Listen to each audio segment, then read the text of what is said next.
everyone, welcome back to another video from Gameplay Classic.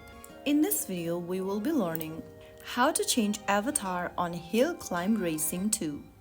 To change your avatar in Hill Climb Racing 2, first of all, go ahead and open the Hill Climb Racing 2 app on your device. And once you're in the home page, go ahead and tap on the gear button at the top right corner. If you haven't yet, you must connect to Fingersoft ID, and after you do that, click on the FSID link on the left corner. Now click on your profile avatar at the top left, and from the avatar section, choose the avatar you'd like to change to. After you do that, click on Done, and you have now changed your avatar for Hill Climb Racing 2.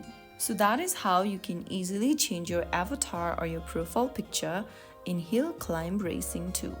If the video was helpful to you, don't forget to like, share and subscribe for more tutorials like this. I will be back again in the next video. Thank you for watching.